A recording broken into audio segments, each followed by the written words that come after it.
So good morning. I think it's good to start on time, which it is now. So these are the 2 days of reckoning, and you will hear presentations of 3 teams. Today of 2 teams and tomorrow of another team. Perhaps you know what the background of the problems that they are working on is, namely that we decided on it. When I say we, I mean a very large, 35 people sort of decided on the 3 themes, on the 3 tasks, and the people who are going to talk to you have been actually working through the spring about it, and now very intensively for the last 6 weeks. So without further ado, I give you Elmar Noeth, who's going to talk about vocal aging. Thanks, Fred.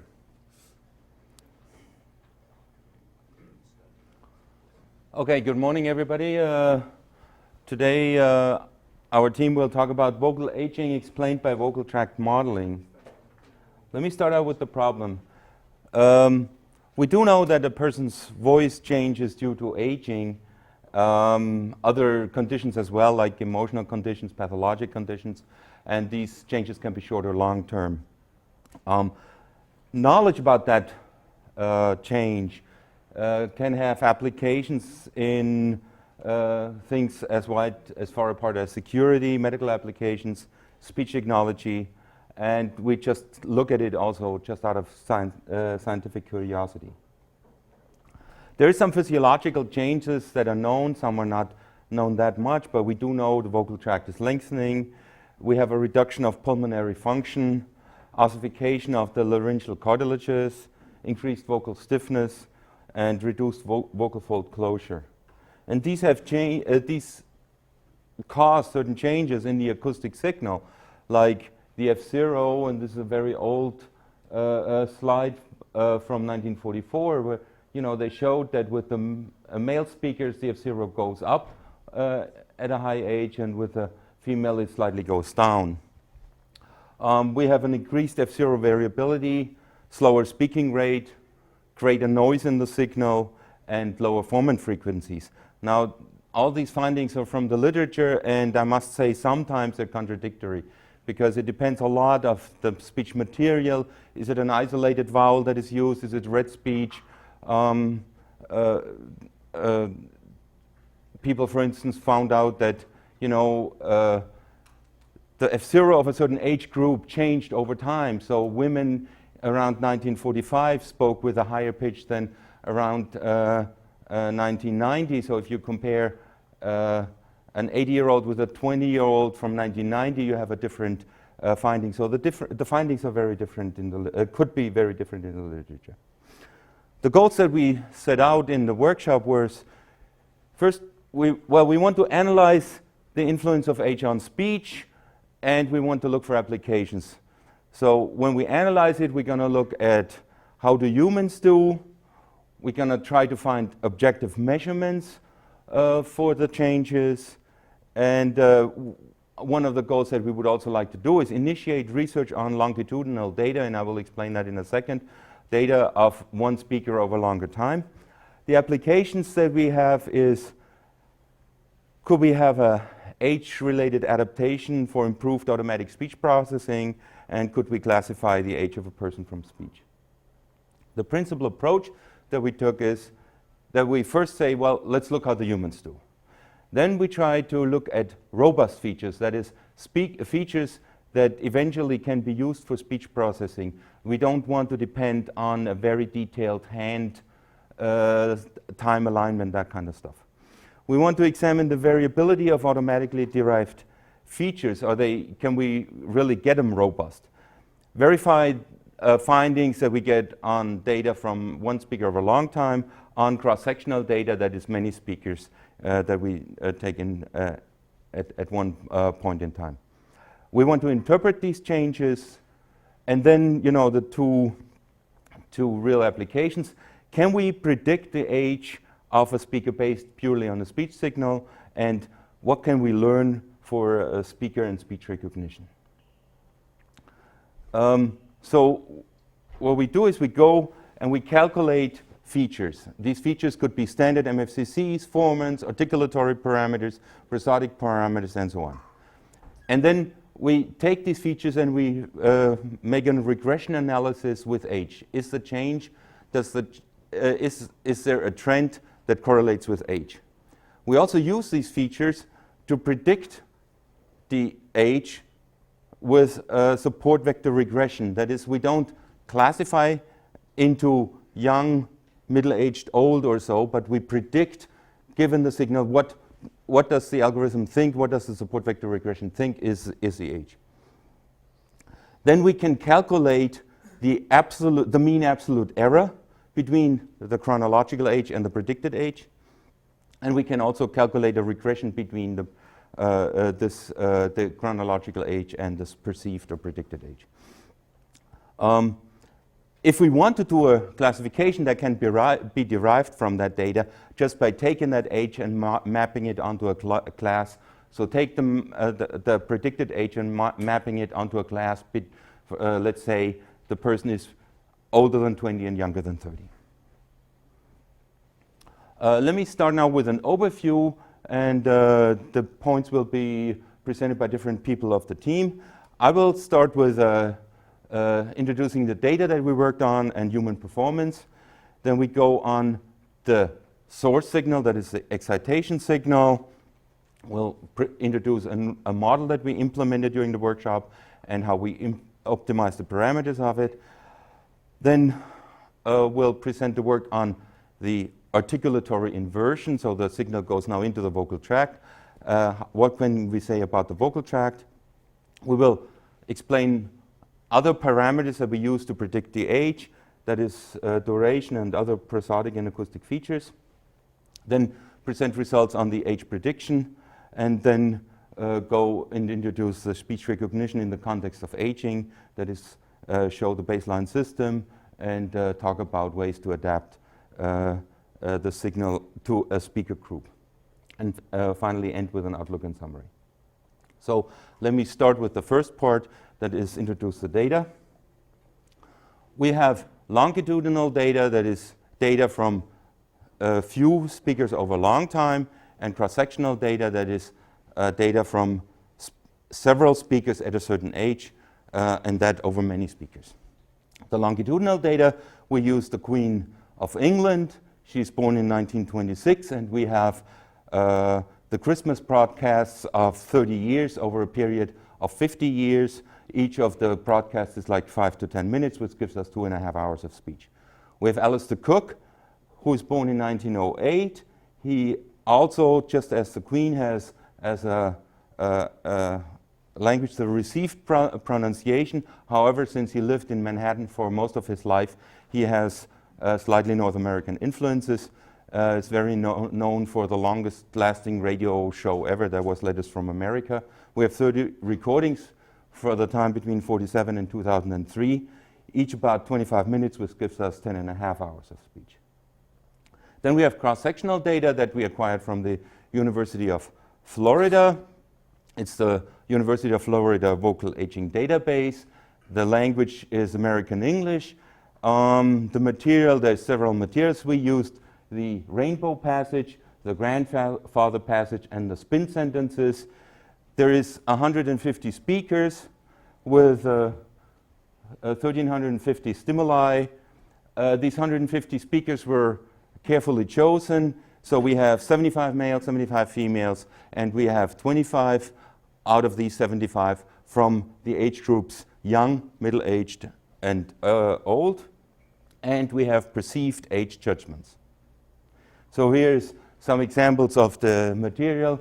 The rainbow and the grandfather passage are well known and used for things like accent studies. So when the sunlight strikes and the raindrops in the air, they act and so on. Grandfather, you wish to know all about my grandfather. Rainbow passage, 329 words. Grandfather passage, 135. And then the speech perception in noise sentences, there's several hundred.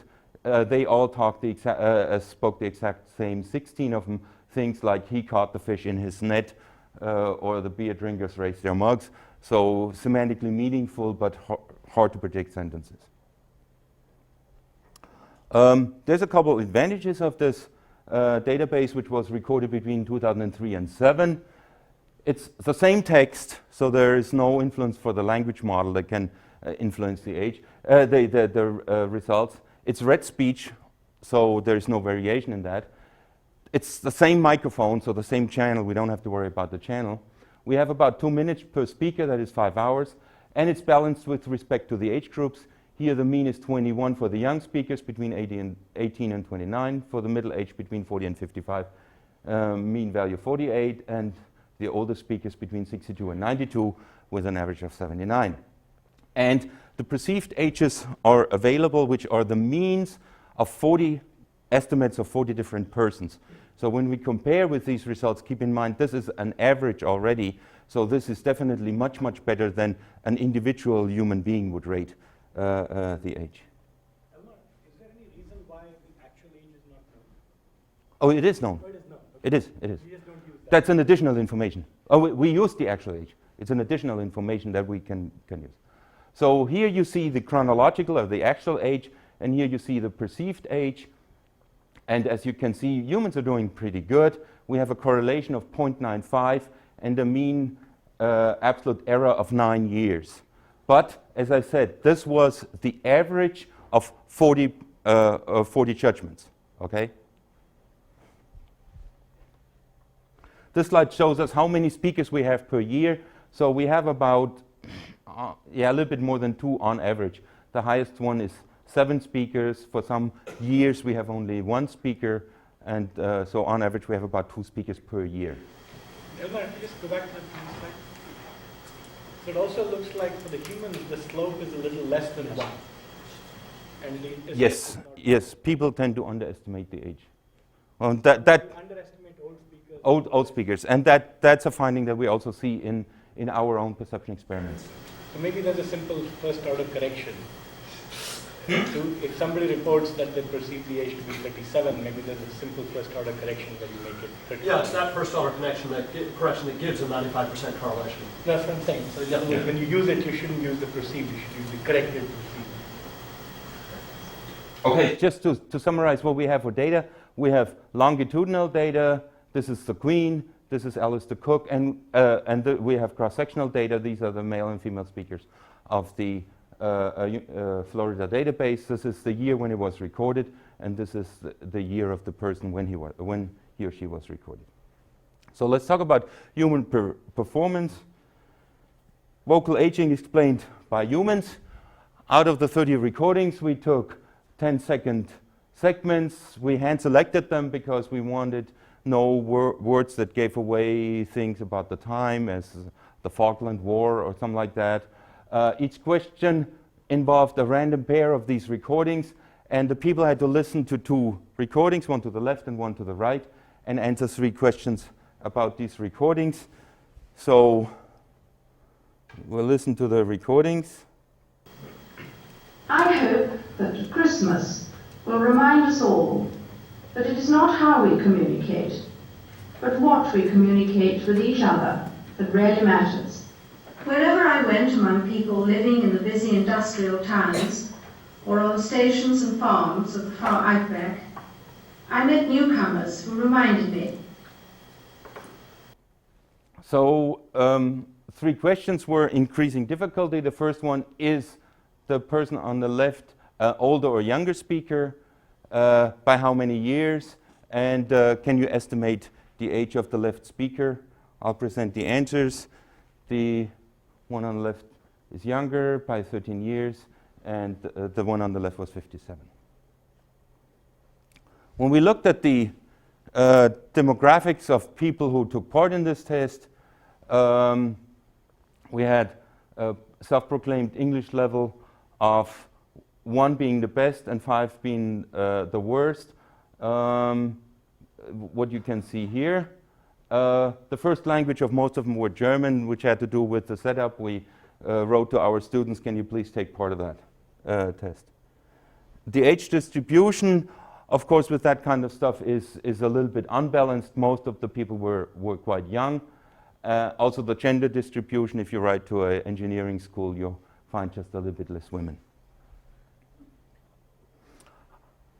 These results are from 110 participants. Not each of the participants judged each utterance. We had an opt-out session because just listening to 30 pairs of the Queen can be kind of nerving. So we see a similar trend as with the Florida database. With the young speakers, a little bit of an overestimation. With the older speakers, a little bit of the underestimation of the age.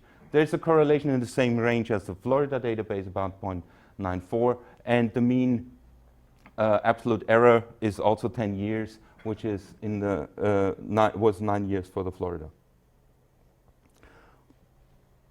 Oh, sorry, that was the classification of the age differences. When it came to the estimation of the age, also in the same range, 0.93, mean absolute error 9 years, and again underestimation of the elder speakers. Is there bias in any subgroup? We looked at different subgroups like natives, non-natives, males, females, and we couldn't really find anything. Here's the result for the males and for the females with respect to the age difference. This is the gender of the person judging, not Yes, yes. Yeah, because it's the Queen, so. Yeah. And also with the age estimation, pretty much in the same range. So now what we did was we took the individual judgment and correlated it to the mean of the others. And what we can see is that there's some people who are not very good and not in high agreement, but most of the people are agree quite well with the mean of the other people. And so to conclude this part, we can say that the participants were actually quite good at classifying the age difference and somebody's actual age. They seem to underestimate older voices. No influencing factors such as gender, age, and language proficiency was found on this database. And the results are in agreement with the cross-sectional data. So these were on the Queen, so longitudinal data. On the cross-sectional data, where people had 0.95. We feel that this is a low manual effort way to collect perceptual data because you don't have people to come in, you don't need to pay people to. The website will stay open and we encourage everybody to take part in that test. So having introduced the data that we work on and how humans do, we will now start with our analysis. Georg Stemmer will introduce how a model of the excitation signal and try to apply that. So we have, as you see in this picture, we have the airflow coming from the lungs, and we have the larynx, which then modulates the airflow, and this signal is then, the source signal is then filtered by the vocal tract. And for modal voicing, we have a periodic opening and closing of the vocal folds, which are located inside the larynx. This can be illustrated on this picture. You see periodic opening and closing. There's a cross-section of the vocal folds. Airflow is coming here from south, going to north on this picture. And in the beginning, they are closed, and then they're opening and closing again. It is known from the literature that the larynx and the vocal folds are affected by aging. So we have cartilage, ossification, stiffness of the vocal folds, changes with age, and we have a reduction of in the closure. The goal of our work was to analyze age-related changes in the excitation function, and we specifically wanted to go beyond this obvious age-correlated pitch, which has already been shown several times in the literature. So our approach was to represent the vocal folds by a parametric model. And so going from the real vocal folds to some model of the vocal folds, and then to perform glottis inversion, determining the model parameters directly from the speech signal. And finally, we analyze the changes of these parameter values over age. And my talk just will cover the first point, introducing the models and its model and its parameters, and the second and third point will be covered by the subsequent talk of Andrew Cassidy. John, before you go on, let me clarify something about what you consider a known result. You say that the pitch goes down with age for females and goes down when for males.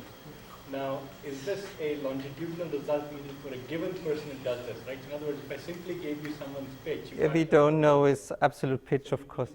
Yeah. And then you can just say this is to the left Yeah. and right with time. Yeah. Okay. Yeah, but even if you have a sample of speakers large enough, in average, I think the older speakers will have a lower pitch, of course, than the younger speakers, for instance. So a statistical correlation even is speaker independent, but yeah. The variance between speakers, how does that compare to the difference between the same speaker at two ages? I cannot answer this, I think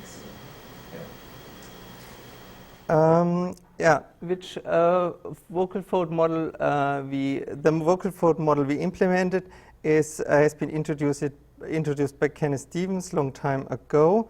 It's a very simple two-mass model. You can see we have for the vocal fold we have a large mass for the lower part of the vocal fold and a small mass for the upper part of the vocal folds, and they are connected by springs.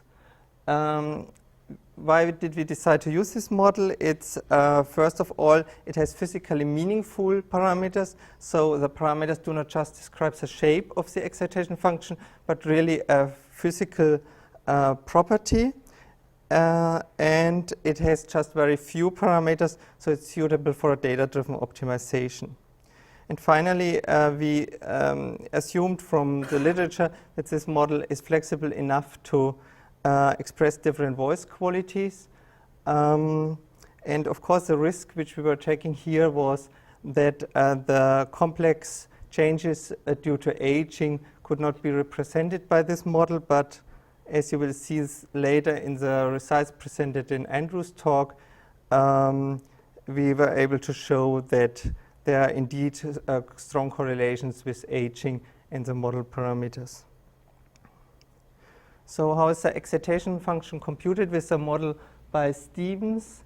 It's computed in 3 steps. We have first of all, we compute the displacements of the two masses over time.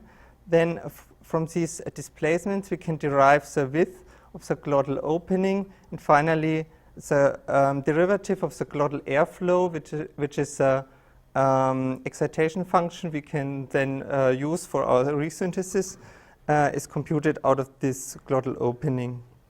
So we have several parameters determining the following curve over time.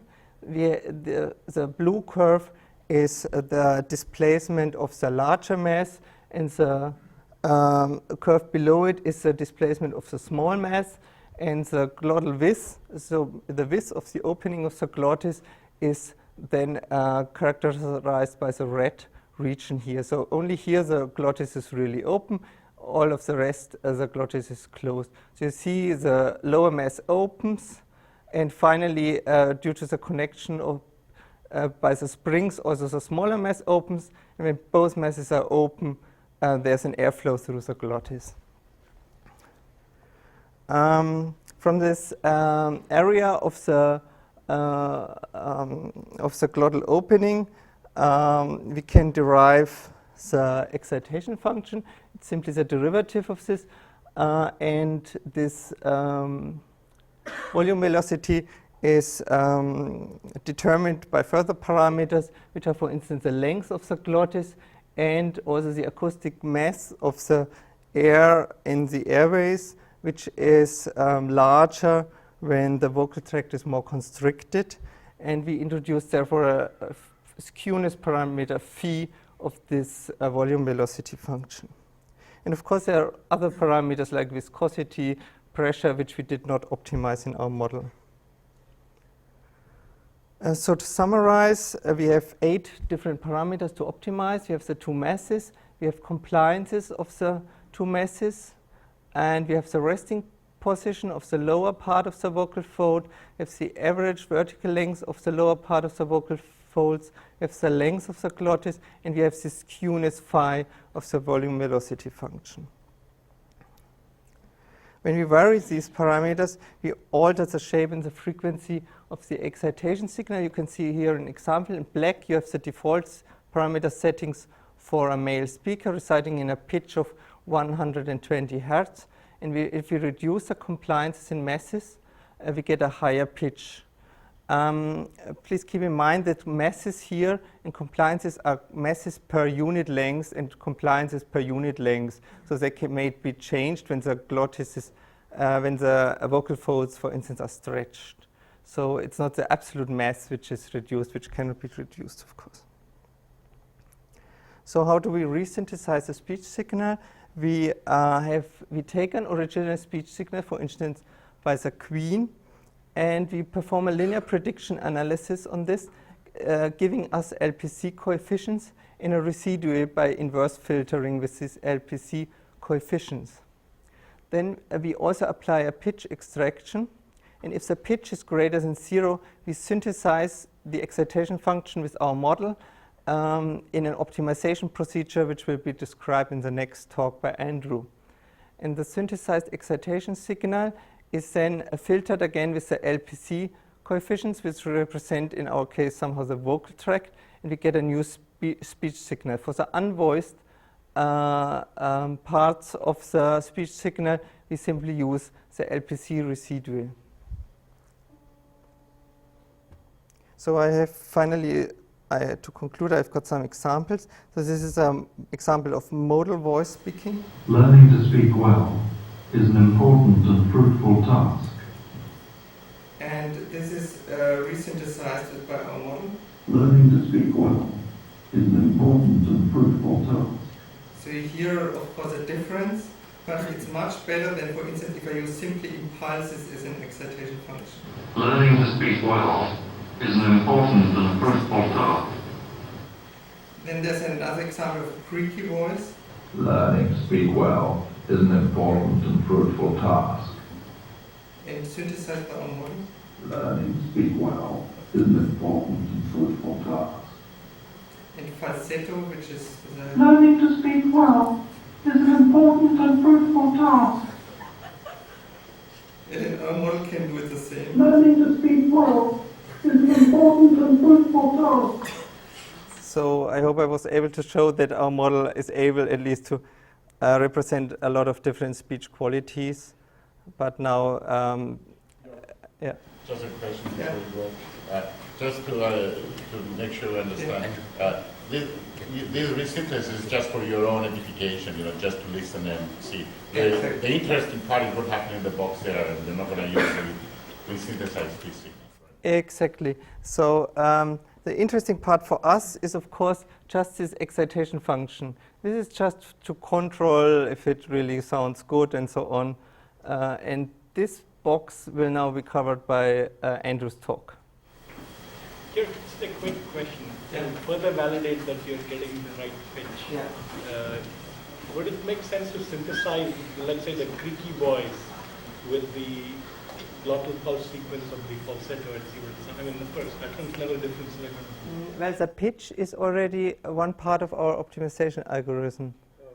I mean, we optimize to get the right pitch. The main point of our work is not to get the pitch right, because we can extract the pitch with a pitch extraction algorithm. The point for us is to get the quality right, the shape of the excitation function. Oh, I see. So the focus is not on the pitch. The focus is exactly on all aspects which are not already covered by the pitch. All aspects of the excitation which are not covered. For instance, like creaky voice, which is more than just a low pitch. I see. Okay. So then, no, I don't know this. Okay, because then it would be very simple. We would take a pitch extraction, we have a clear correlation with age, and we are finished. We wanted to know more. So. Was subglottal pressure one of the parameters? Yes, we made an attempt to optimize it, but the model just changed it a very little, so we kept it constant now in all experiments which are shown below. So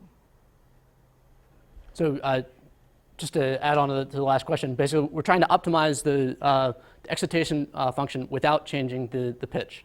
So basically, we'll have a constant pitch, and we want to do everything we can to vary the shape of it without varying the pitch. And this is important, so it's a good question. It's a very good question. Okay, so good morning, everyone. My portion of the talk is talking about optimizing the GLaDOS model. So we have this hypothesis that the GLaDOS model parameters contain information about speaker age. So in order to test this hypothesis, what we want to do is find the optimal model parameters to fit the speech data and observe how they change with age. So our basic methodology excuse me, is to take 25 millisecond frames of speech and then optimize the parameters of the model to generate a source signal, and then see how that source signal matches the target, the original signal, and then observe how the optimal parameters, after we've done this optimization, change over age. As we said, as we've mentioned, we'll do this for a single pitch. So we want to try to find pitch invariant features. What we will do is we will take the parameters for a single pitch over all ages and then do our analysis. So here's our optimization loop. We have up here our excitation model, the model. We have the parameters that Georg described. And then down here we have the original LPC coefficients and residue. Then for each of these two models, we take a 25 millisecond frame every 10 milliseconds. And we have the excitation function that's generated by the set of parameters. Then we take that and we compute the log spectrum of that 25 millisecond frame. Then with the log spectrum, we can do a comparison between the original and the generated model. We do the comparison, it's Euclidean distance between the two spectrums to see the basic shape of the spectrum and also the pitch. So as we optimize it, we make sure that we do not deviate from the original pitch. We then take this distance measure and we feed it into an optimization algorithm. And so now you can see we have an optimization loop here where, given the data, we're able to minimize the distance and find the optimal parameters that fit the data. We looked at two different optimization algorithms, simplex algorithm and simulated annealing. The simplex algorithm is based on gradient descent. It does a local parametric search. Because it does just a local search, it is susceptible to local minima. So we also tried a second algorithm, simulated annealing. It's based on stochastic search. It has the ability to go up a gradient as well as down. So theoretically, it should find the global optimum and is not as susceptible to local minima. So here's an example of the excitation signal optimization. So this here, this is the log spectrum, and there's text missing from my slides. So in blue, what you can see is the log spectrum computed from the LPC. So this is our original spectrum. This is what we're trying to match. And in red, we have the GLaDOS model. So this is the initial condition. So these are the default parameters. This is the log spectrum that is generated by the GLaDOS model using default parameters. You can see there's not a very close match. So after 1,000 cycles of iteration, you can see here is the optimized result. So we've optimized the GLaDOS model parameters, and here's the spectrum. You can see the pitch has a very good match. In the higher order harmonics, we don't have an exact match, but we approximate the shape of the spectrum very well. So once again, to reiterate, we want to do pitch invariant analysis. So we looked at the pitch of the two speakers, and the two corpora we used were the Queen and Cook. And so what we did is we looked at all the speech in those two corpora, and we determined how often they used a certain pitch. So just a simple histogram here. So you can see the maximum here is about 210 hertz, and the maximum here is, I think, in the neighborhood of 90 hertz. So basically, that was that optimum, or that pitch that was used most frequently. That was the pitch that we did our analysis on in terms of the parameters. So here are the results for the Queen corpora. In the table, what we have is basically correlation between the model parameters and the age. In the top row, we have each of our 8 model parameters. We did the analysis at pitch value of 225 hertz, a little region in there, plus or minus 10 hertz. So we took all of the 25 millisecond frames that had a pitch of this value and did our analysis.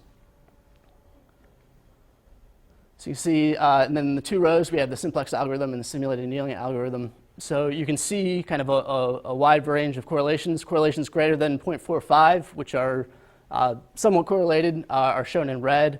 I took one of the better examples, mass 2, M2, and plotted it below. So you can see the 2 plots below. Looking at them, this one here is simplex. That one there is simulated annealing. Again, my labels aren't showing up. Anyway, you can see the data, there's a lot of variance here. You can see the red line is a linear regression line. So you can see there is a basic trend, but the data is very noisy. So you can't say that, obviously the correlation is not that high, but you can see a basic trend. So with the Cook corpus, we found a much stronger trend. Here again, you can see this is the simplex algorithm and the simulated annealing. You can see they both come up with the same results, 2 different algorithms. You can see that doing simple linear correlation across the entire age doesn't make sense anymore because you kind of have this inverted V effect. Okay, so we broke the correlation up into 2 segments. You have the segment when he's younger than 80 years old, segment when he's older than 80 years old, and you can see the correlations above. So you can see in this case, we have very strong correlations. Correlations greater than 0.75 are in red. So particularly with these first 3 parameters, M1, M2, and C1, you can see very strong correlation, very strong. So we're able to see the strong correlation between these model parameters extracted by our optimization procedure and the age of the speaker. So finally, we took this and we did an age prediction. Sure. Do you know if something happened to Cook in age 78? Or? I don't know if there's anyone. Because it's sort of, He had cancer, lung cancer at some point, but we don't know when it started. Not in, yeah, but not in 2000 something, right? When he died, but Yeah. we don't. Well, normally lung cancer is going fast. So. It also is, I mean, just an observation that with elder men, you know, it seems like the change in the F0 is kind of fast. You know, like you out of a sudden you hear that somebody speaks with a higher pitch. I see. So this is sort of, I guess something happens at puberty at 13 or 14 to boys. Yeah. And then something. Like something happens at 80 again. I wouldn't say that 80 is, that's probably person dependent.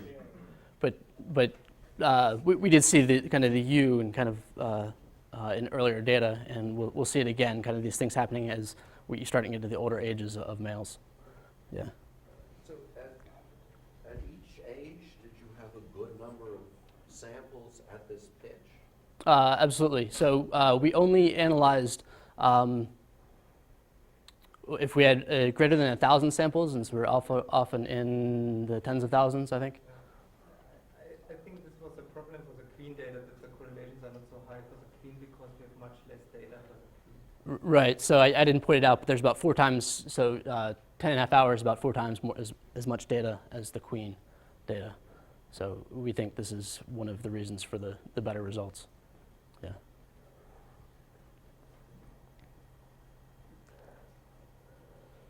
Okay, so finally we ran an age prediction experiment. This experimental setup used support vector regression. So support vector regression experiments can be talked later on by Werner and Young. So I won't talk too much about the experimental setup or methodology. I just want to present the results here. So once again, we have our hypothesis, and in this case, we're using the University of Florida database. So it's cross-sectional data instead of longitudinal. And what we did is we took then our resynthesized excitation signal. So basically took the optimal parameters, resynthesized them, and then took the MFCCs of that resynthesized signal. The MFCCs then we put into support vector regression. So you can see as our baseline here, we use F0 and the first 3 formants as our baseline. So this is not our model parameters. And then the next 2 columns are our glottal parameters. And the final column is a mix of the baseline plus the MOCs of our glottal parameters. So you can see for males, you can see the correlation is steadily increasing as we improve the model. With females, you can see there is kind of good correlation. You can't really say there's much of an increase there, but you can see that even just with our glottal model parameters, there's very good correlation, very good performance, and low mean absolute error. So once again, more evidence that we can extract using this glottis model correlation between age from the recorded speech. So that's my conclusion. What we set out to do, we think we've shown some evidence of this. And next up is Blaze. So in a source filter model, we have talked, Georg and I have talked about the source, and Blaze is going to talk about the vocal tract. Quick question. Sure. Did you do the optimization independently for each frame, or somehow Yes. that would? Yes. Why didn't you consider a correlation between the frames? I mean, theoretically, you shouldn't change the parameters from frame to frame, right? Because it's the same person who is speaking. Okay, I don't understand why you consider independent optimizations for each frame. Right. So Pitch changes for each frame. Sorry. All right. So, To get a different pitch, you manipulate already the masses and the compliances of this model.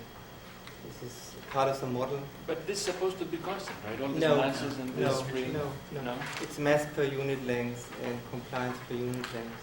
So, for instance, you stretch something, you change some muscles, and then something becomes thinner, then you have a higher stiffness per unit length, so a lower compliance per unit length, and also a different mass per unit length. If some tissue becomes thinner, you have lower mass per unit length. So you have lots of parameters essentially that you need to learn. We have these 8 parameters, and they 8, but they change with time. they It's change. not just a single 8 times time frames. 8 per time frame. 8 per time frame. Yeah. So you have, I mean, if you consider a supervector, it is a really huge supervector. And how can you correlate age with just one single? You take the average Yes. of all of them? Or you take the average? Yes. So we've taken the average of at pitch 225 hertz, we take the average of all the parameters, and at that particular age, then you're at each age we will get a different average, and that is what we try to correlate. From frame to frame, do you have big changes in the parameters that you optimize? Have you observed them? They are pitch related, of course, these changes. But you don't see lots of change from one frame to the other, so theoretically the optimized parameters shouldn't change that much. If the pitch is constant, no. I mean, it would be. If the pitch is constant, are the parameters variable? Do they vary a lot, or is it pretty steady? No, I don't have an analysis, an invariance analysis to say that in general. But if they would vary randomly for a constant pitch, you wouldn't see these correlations. And as we saw them, there's at least some common mean to these parameters for a certain pitch value and a certain age. Okay. I mean, this is a difficulty that these parameters vary not only with age, but also with pitch. And that's why we took this pitch-dependent analysis. We only looked at a certain pitch. So for Alistair Cook, it was just 90 hertz, and for the Queen, Yeah, it exactly, was 225. most frames Yeah. at a certain pitch. All right.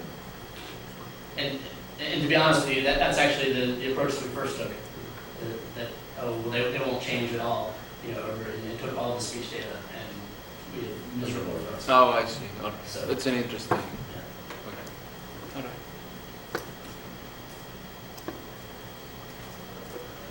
Andrew? Okay, good morning everyone. I'm Blaise Potal. I'm going to talk about the intuitive notion of articulation. What we wanted to, as Elmar mentioned before, we suspect that when we age, the articulation of the speaker is changing. So we wanted to study how the articulation of a speaker is changing over age. but mainly we don't really have articulatory data for a speaker over a long period of time. So what we do here is just try to study articulation from the speech. This is called articulatory inversion, acoustic to articulatory inversion. So basically, this is a short introduction of the problem. Acoustic to articulatory inversion is a problem because basically from one acoustic feature, you can find several vocal tract shapes that will produce exactly the same acoustic signal. And also, it's a very complex mapping to go from the speech to the vocal tract shape, because that's exactly what we want to have. And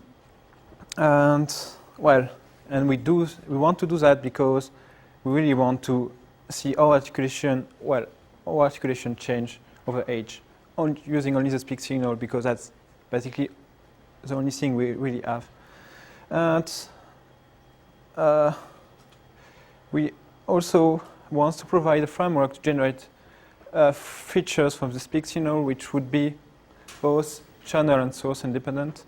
So independent from the glottis excitation and independent from the channel, like the type of microphone used.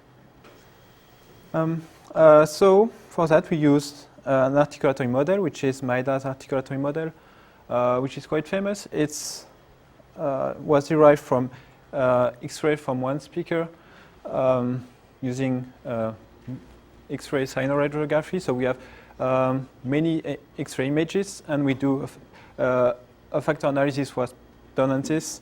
And from this factor analysis, 7 parameters were derived that are supposed to predict every possible vocal tract shapes.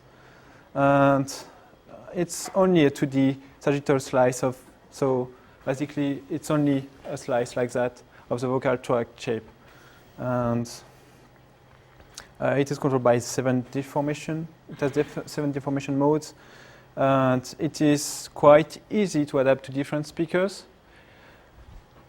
which is a good point, but sadly it cannot really model consonant or nasalized vowels, since it's only the vocal tract shape, and there is no nose here. And it is quite simplified, so as you can see, a real vocal tract shape is much more complex. Here we only have a 2D slice, which is already simplified. So don't really have a very perfect geometric and acoustic faithfulness. And this is a brief description of the 7 parameters that control the model. The first one is that we call P1, is a model that controls the jaw, how you move the jaw. And there are 3 parameters, P2, P3, and P4, that control basically how the tongue is. The nice thing about this model is that almost every parameter has a physiological explanation. Like, for example, P2 is really the tongue position, so back or front, and P3 is the tongue shape. And we also have 2 parameters for the lips, P5 and P6, so the vertical opening and the protrusion of the lips. And we have 1 for the larynx.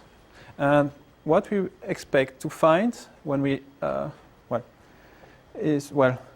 the larynx was important for us because we expected to see lengthening of the larynx. And how do we, from a speak signal, how do we get these parameters? So it takes 3 steps. So basically, from each speak sample, for each speak frame, we get an acoustic feature. In our case, it would be the formant. I will explain later why we choose that. And for each for each frame, we generate many candidate solutions that will produce this acoustic signal. And then from this set of solutions that we generate at each time frame, we'll find a trajectory that will optimize an articulatory cause function using dynamic programming.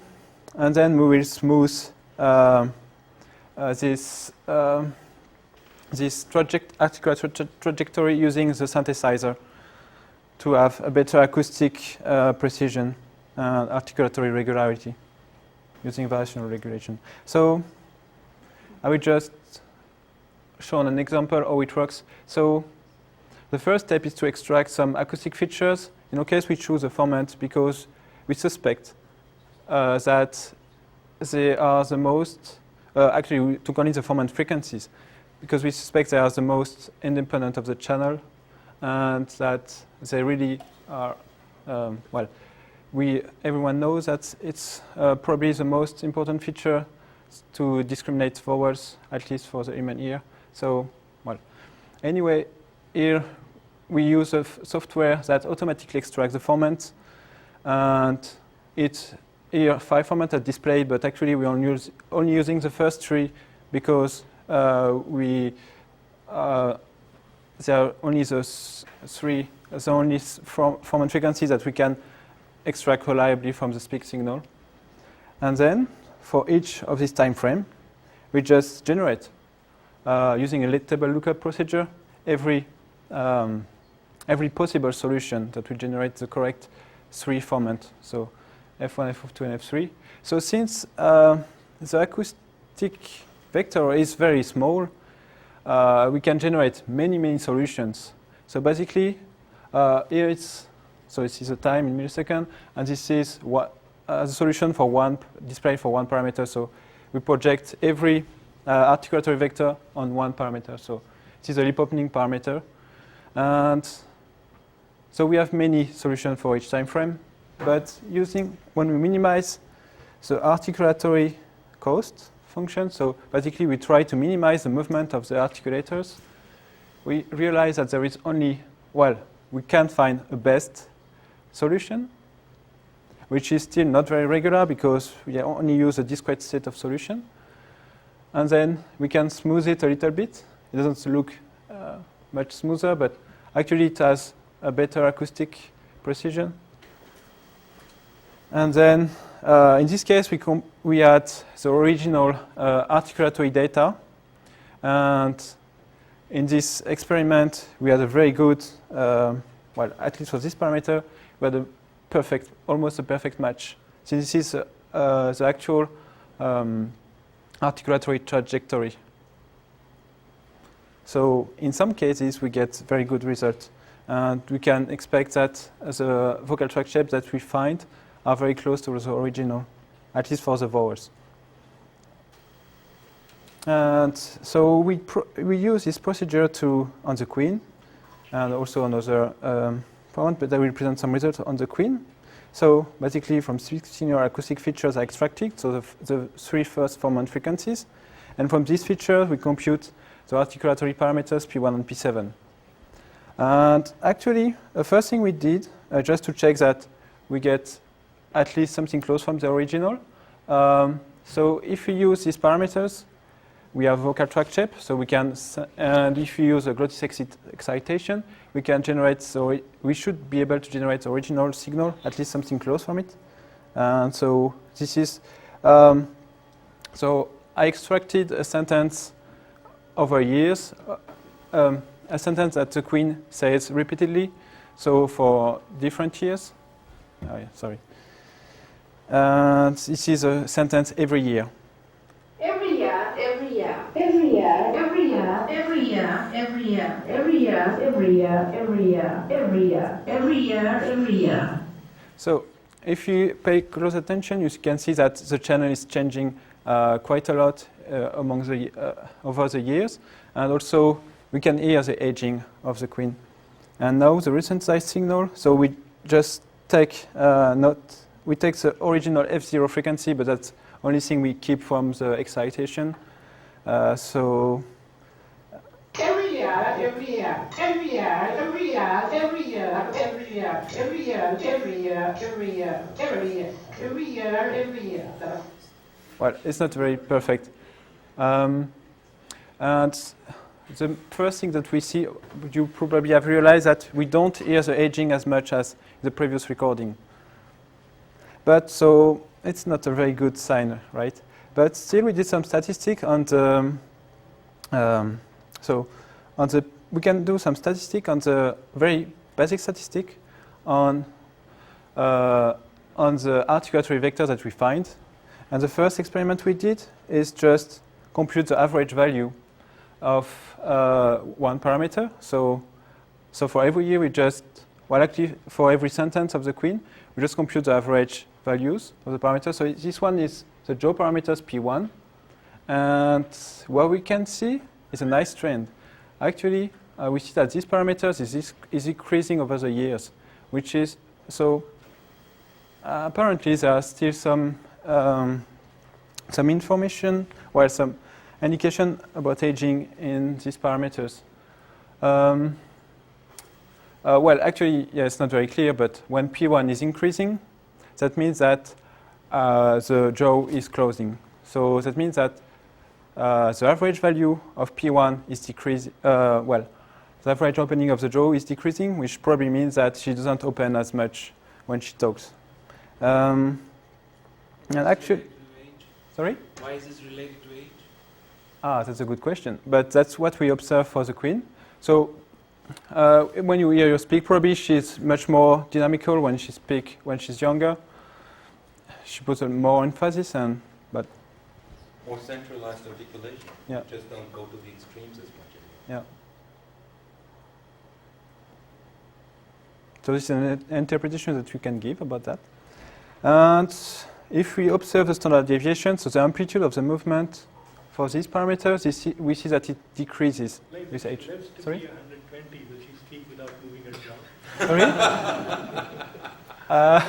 That's a good question. We'll see. She will not speak. Yeah.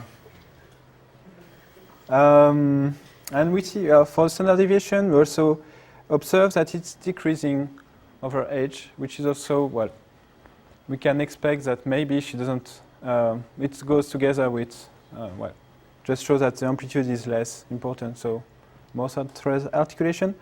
So we see that for some of the parameters, and actually, well, we can also just extract one word to see if we see the same effect. And actually, for example, here it's on the word Christmas for the queen, because it's the word that she says most. She say, apparently, you can see every cross here. She says it about 80 times. And we see a similar trends. P1 is also increasing. And what would be interesting is also to see if we see this same trend for different speakers. So this is a database that we used of Spanish speakers. So it's really independent of the language and of the channel because it's a completely different channel and completely different speakers. It's not even English, so it's really Spanish. And we can see that for each speaker, so every line represents a speaker. And we can see that for most speakers, so we have several recordings for each speaker. Sometimes it's only 3 or 4, but over different years. And we can see that for almost every speaker, we see the similar trend that P1 is increasing. So apparently, and this is actually one of the common, so for some of the articulatory parameters, we observe that there is a strong correlation with age. You can observe a very common trend that we observe for, well, we still have to do this experiment for many different speakers, just to check that we find the same tendency. And so the most consistent result is a decrease in the amplitude of the articulatory movement, because I only show P1, but for some of the articulatory parameters, we always see this decrease in the amplitude. Actually, so P1 is the clearest, and then the articulators, the parameters of the jaw, of the tongue, don't change too much. So basically, they keep the same amplitude, but the parameters for the lips are decreasing, and the larynx doesn't change. Actually, that was the most disappointing findings, probably, is that we didn't observe anything about the larynx, but apparently the height of the larynx was always at the same average position. Well, not at the same, but we didn't see any trend. We didn't see it we would have expected to have lengthening of the larynx, but we didn't observe that. And, well, as these parameters are derived from the formant frequency, we have to make sure that when we extract the formant frequency, we don't make a mistake that are biased with age. Otherwise, all the findings that we found would be, well, just something that is due to some automatic extraction problem. And Eva will talk about that. If you have any questions.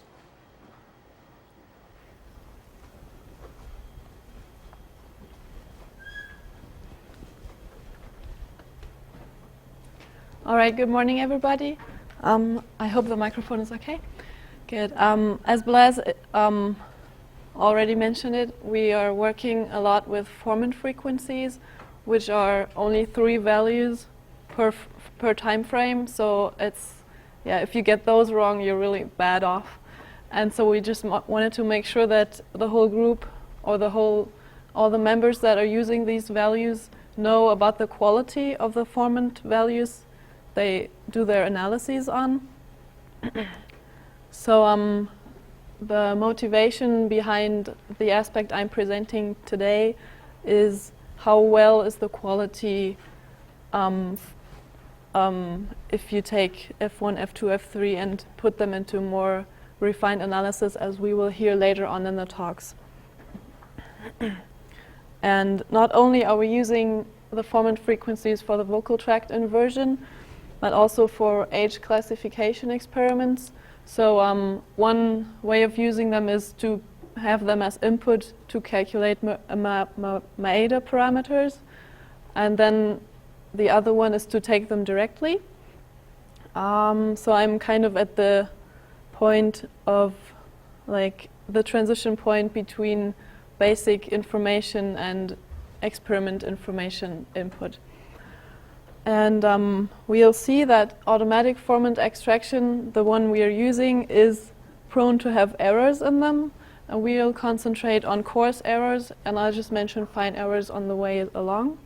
And what we're interested in is finding out whether the algorithms are biased to age, because that will mean that we have some skewed results. So formants actually, as we heard, they determine the articulation, or they are a means of displaying how we articulate. And this is just a positive example. So here we see F1, F2, F3, and F4 as lines which mark the transition between 2 vowels, making a diphthong. And usually what the algorithm does, it smoothes the line to a nice trajectory. And then you have higher, you get the average of where the energy is highest at each formant. We don't want to have glottis information in there, but we can't avoid having it. So this is just some illustration that the fundamental frequency, which we heard about in Andrew's and Georg's talk, is influencing the transfer function of the vocal tract. So wherever you have harmonics, you have more energy in a theoretically perfect excitation signal. And if you put the filter of the vocal tract on that, you get different values depending on where the harmonics of the F0 are. But this is kind of below the resolution of our analysis, but we still have to keep that in mind. The most interesting thing is shown here, where we have the same vowel twice on the left and the right side. And one of the instances shows a good example of the tracking algorithms where F1 and F2 were tracked correctly as being very low for U. And the other one shows that it's pretty off because it just thought F3 was F2. And that's where we get our errors in the analyses when we take these formants. So what we did was we took a subset of our Queen data and annotated that with background knowledge from phonetics and forced time alignment to see what she was saying, the symbols of the phones. And we also had F0 tracking to know how high her pitch was, and also listen to the speech signal.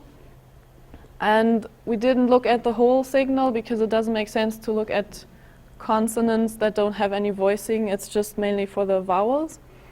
And we smoothed the vowels to the right, the formant values to the right position to then have this correction in the coarse errors. In total, we annotated about 5% of the data set with a quite high real-time factor of about, like, you take 30 seconds of speech and it takes more than an hour to annotate it. So we just had to restrict ourselves. And then we had 2 algorithms that did automatic extraction, WaveSurfer and WinSnori. And they also gave the same values, obviously. So we determined for each frame of the subset we annotated how they differed from the manual annotation. Calculating root mean, square, median, and standard deviation. And we also counted if the offset was larger than plus minus 32 hertz around some, like the target value of the manual annotation. And the interesting thing was the systematic change over age. And the results show that you can see here, left top is the F1, then right top is F2, and bottom is F3. And this is for one of the algorithms. So what you can see here is the difference in hertz between the manual annotation and the value that came from one of the algorithms. If you have a value of 200 here, it means that the manual annotation for F1 suggested something like 600 hertz, and the automatic extraction suggested something like 400 hertz. So you're off by 200. And the important thing that we want, that we're interested in here is how is the development over age. And you can see we took different, like, over all decades we took some samples. And the lines don't deviate too much from each other, which means that the changes over age don't come into play so much. Yes, Sanjeev? I want to understand the plot. So when you say difference in age, let's say I pick a positive number like plus 400 hertz. That means that the estimated F3 is 400 hertz higher than the correct F3?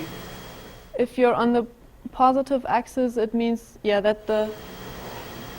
No, that is underestimating, actually. So the estimated F3 is lower than the actual F3. And by estimating means automatically extracted. Yeah, that's what. The automatically extracted F3 is 400 hertz lower than the true F3. Right. So the true F3 was actually much higher, but you found something lower. Right. So I'm thinking in the older recordings, could it be because the higher frequencies have been cut off, and so you don't find the F3 where it is, and you find something else lower? I was just going to go into that. Okay. The main thing we can read from these graphs is that the F1 is doing pretty well. F2 is spraying out a little more, and for F3 we have this not working. We have this noise in the upper part. I guess that was what you were getting at. This just means that we do have some noise in the F3, which is in a higher region in the spectrum, and one explanation could be that like the red line is the oldest recording in here, and it has, the highest offset or the highest difference. And we found that the speech signal from older recordings had just a different quality. So sometimes the algorithm did not have enough energy, the spectrogram did not present enough energy for the tracking algorithm to see a formant up there. And so it just went down to the second formant and took that one. So that's something. Question: why is there a dip at 0? I mean, why aren't there the errors peaked? Yeah, we decided to take them out because the peak would be very high, just to make it more visible on the edges, on the tails, and we took that out because that was the. Let's assume that you took out everything between that valley. Plus minus 32 hertz. Right. Okay. Yeah. So that's the highest peak, which means like most of the times they were actually right. So Eva, if you didn't take that out of your data, but you kept your y-axis range as 0 to 0.14 as it is right now, then these curves would sort of hit the top of the curve and be gone, and you wouldn't see them. Yeah, exactly. So this is like a zoomed-in version. It might be better to just present that and put it in the report, because as Salim says, it looks funny to see that nothing has a small error. So we have this background knowledge to go on, like use the formant extraction algorithms we are using, which is good because we are looking for robust features. So we don't want to hand annotate anymore. And one application to this, one first application was how do the formant values change over age? And this is just a short plot, a quick plot about F1, and you have the age on the y-axis, and you can see how F1 decreases, and it has a pretty good correlation with age. We found something similar for F2, and no correlation, not really, for F3.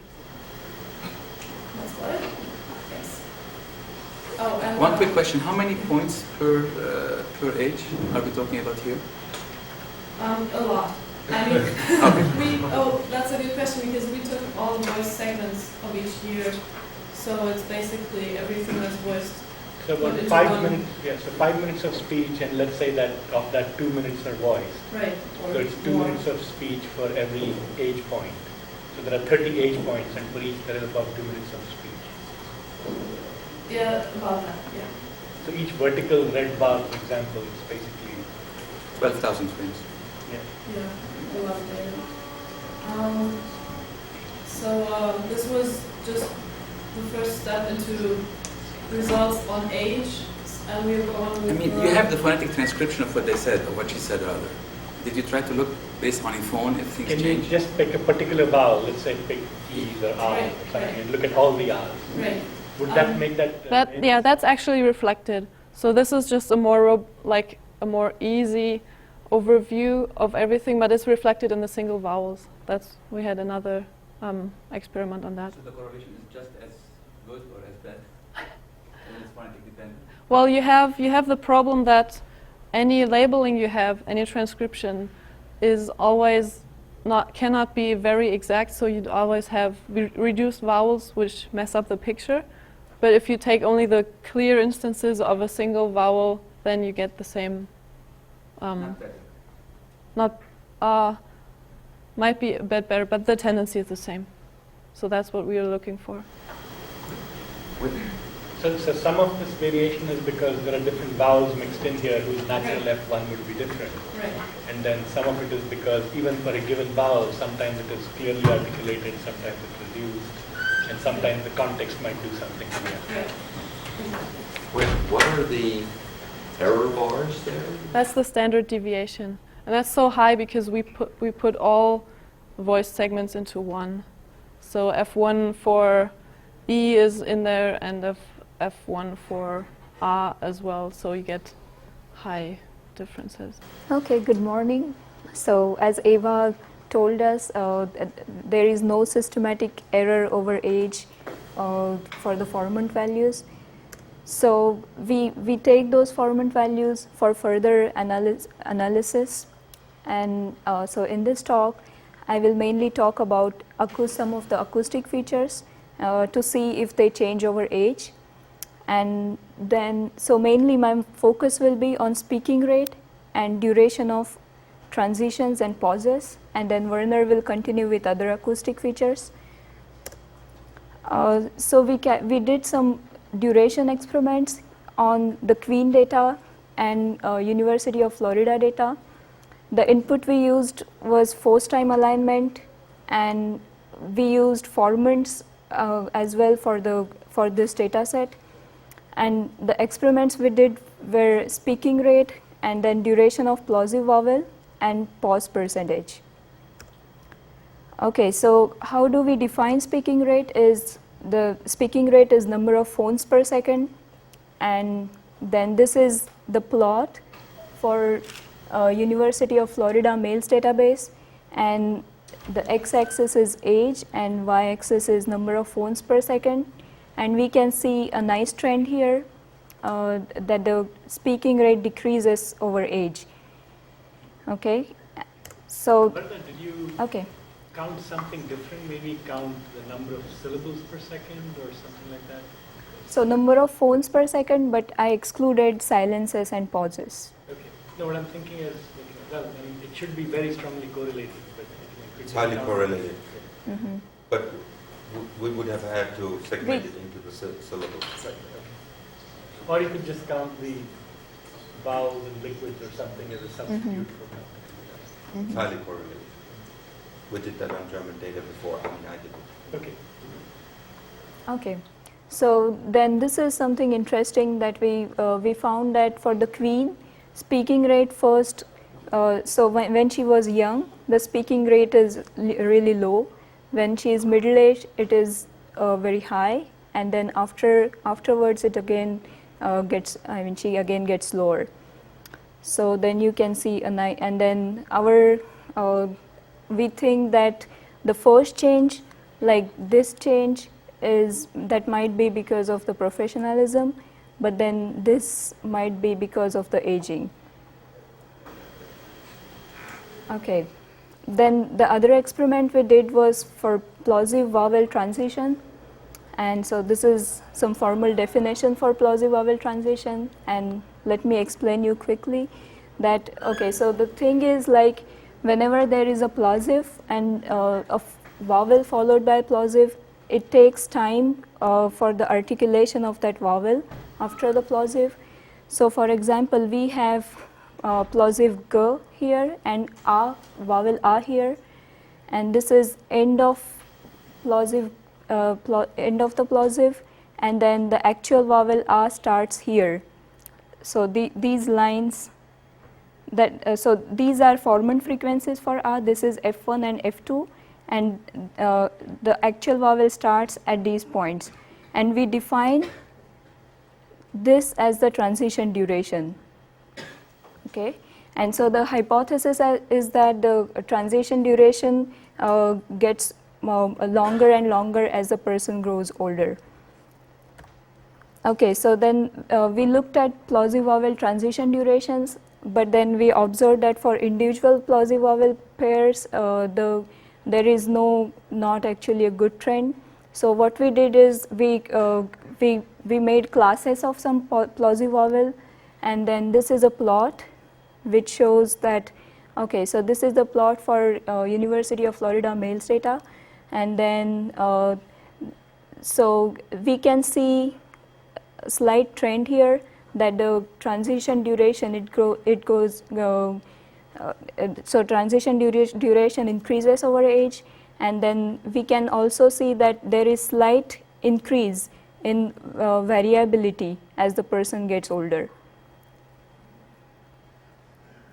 Okay, and then this is the plot for plosive vowel transition for the queen, and we can see very slight trend here, but the thing is the variability, it decreases over age.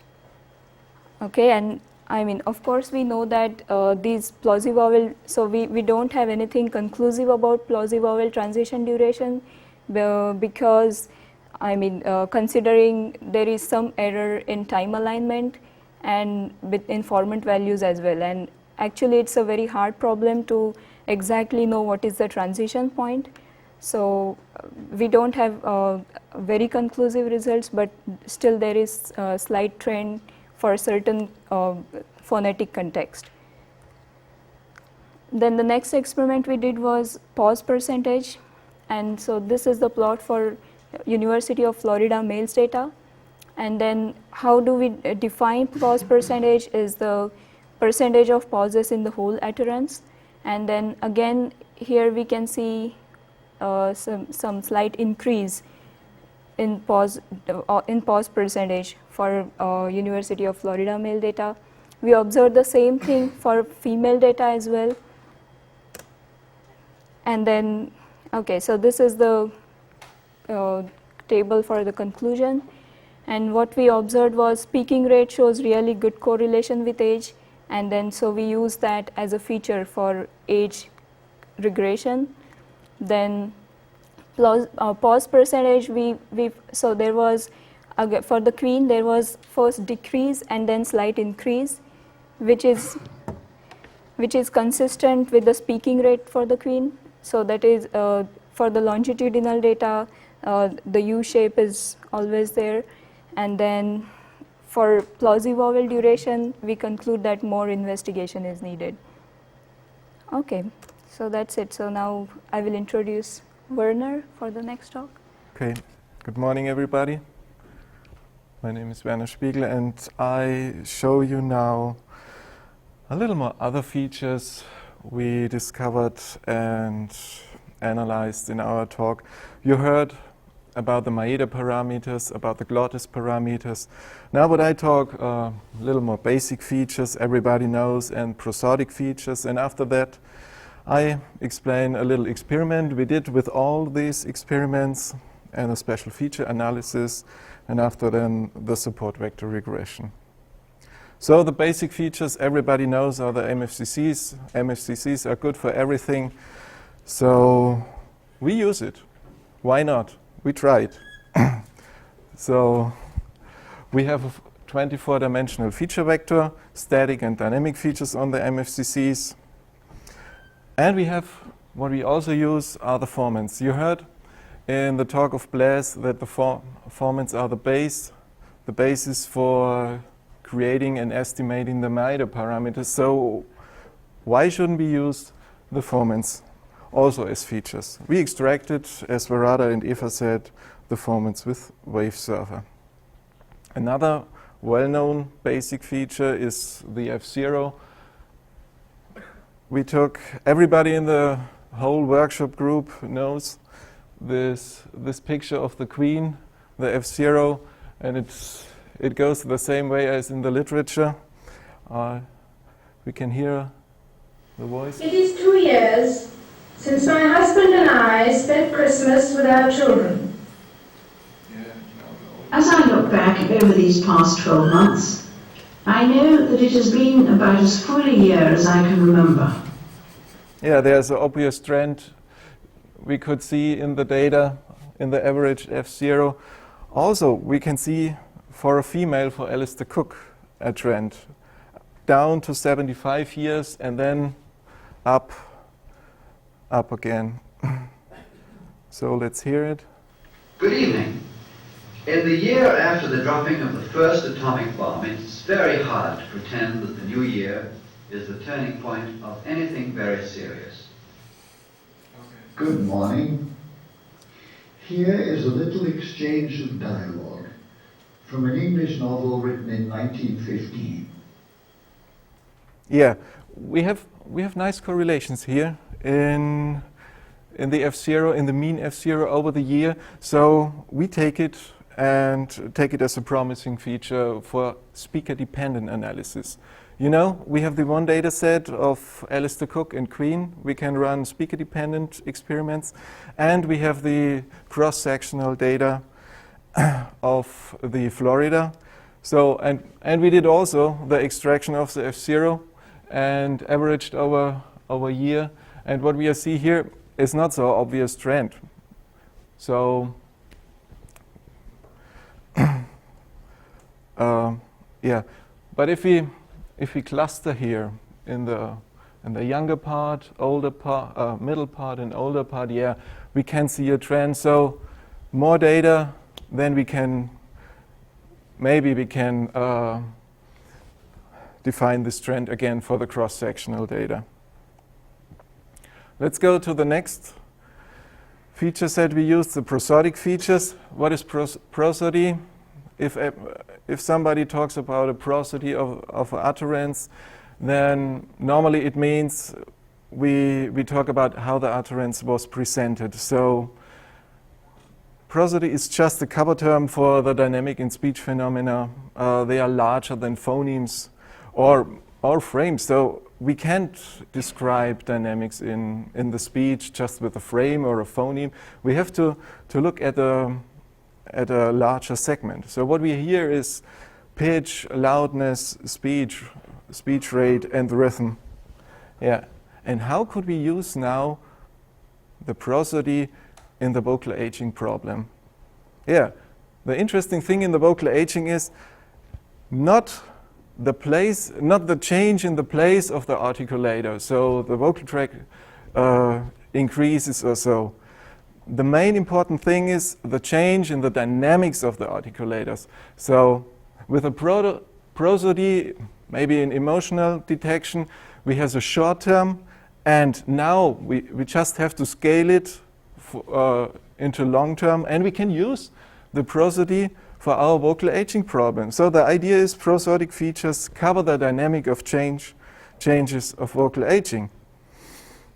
The first prosodic feature I present you is the jitter and shimmer. I think everybody knows what it is, just a short reminder. The jitter are just the irregularities in the pitch period, and the shimmer irregularities in the energy of the pitch. Here again a plot of the average pitch of Alistair Cook.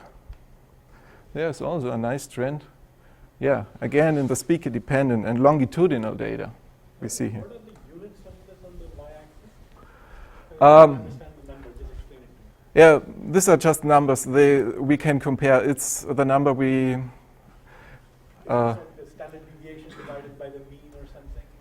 Or? It depends on how we extract the jitter. Okay. The jitter is actually extracted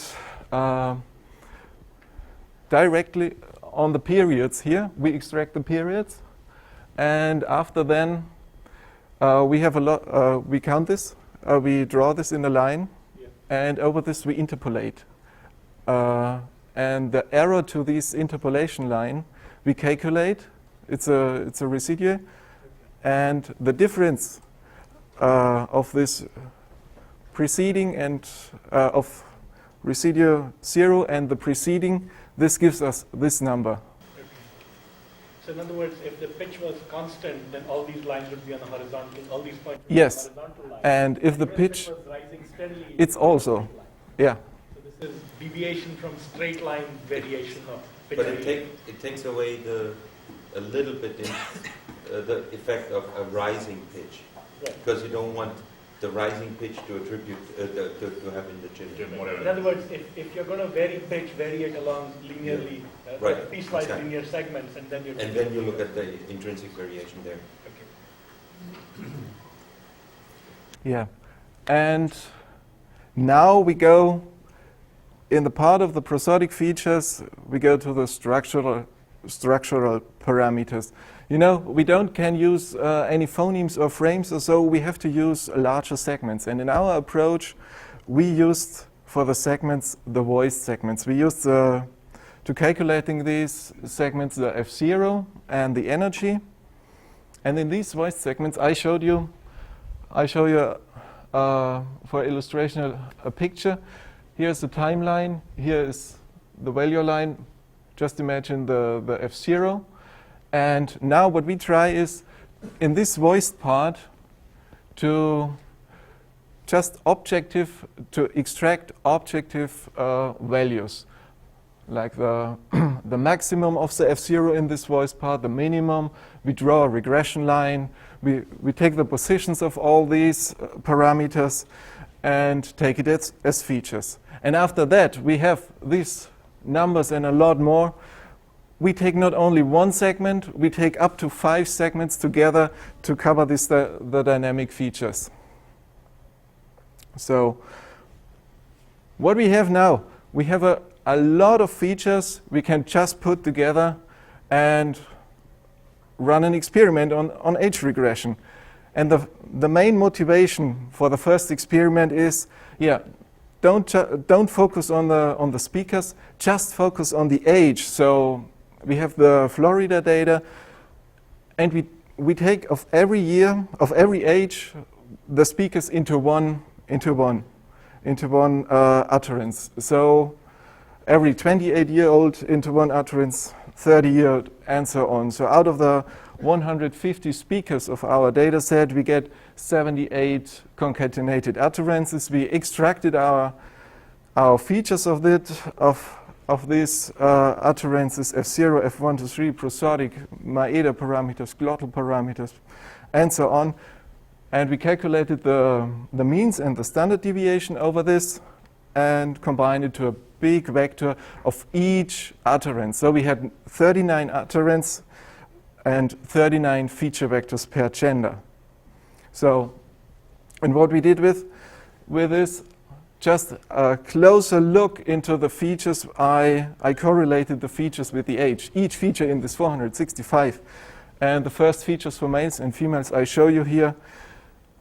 These are the prosodic features.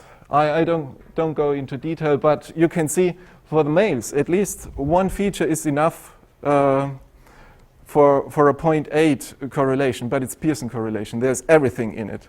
And for the females, we have a F0 prosodic feature with 0.69. After this analysis, we took this large feature vector and put it into a support vector regression just with a linear kernel because we are in a high dimensional space and we only have 39 instances. And these are the results. So the correlation you see here is not the Pearson, it's a 39-fold cross-validation correlation. So the correlation calculated here, it's speaker dependent. So the test is not in the training set as in the Pearson. So we get a 0.9 if you take only the means out of the feature vector and a mean absolute error of 8 years. And for the females, we can go a little bit less in the feature space. This means I took only the features who have a higher absolute correlation than 0.5 to the age. So, and for females, we get a correlation 0.88 and a mean absolute error in years of 9 years.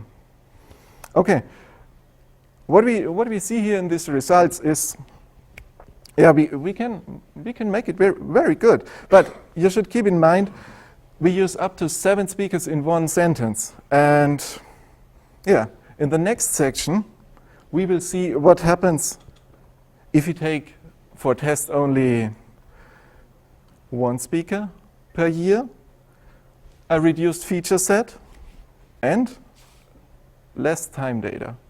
And this will present Young. Thank you.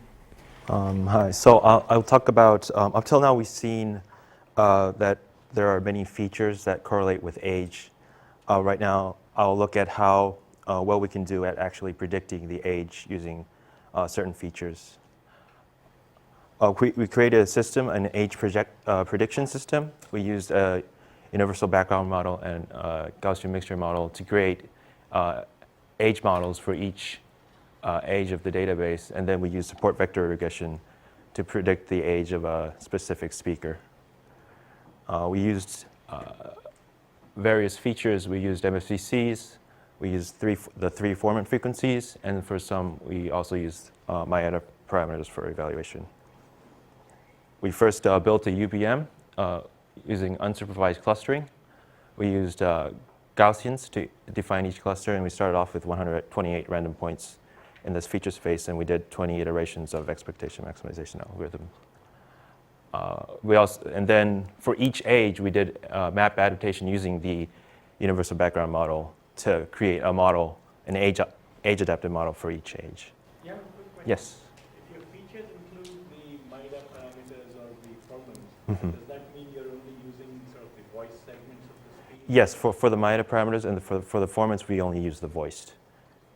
So is that the only speech you use? Because if you use the unvoiced one, your vector components will be undefined. Yes, so we cut off all the unvoiced sections. If you get a minute of speech, you might only use 25 seconds of it.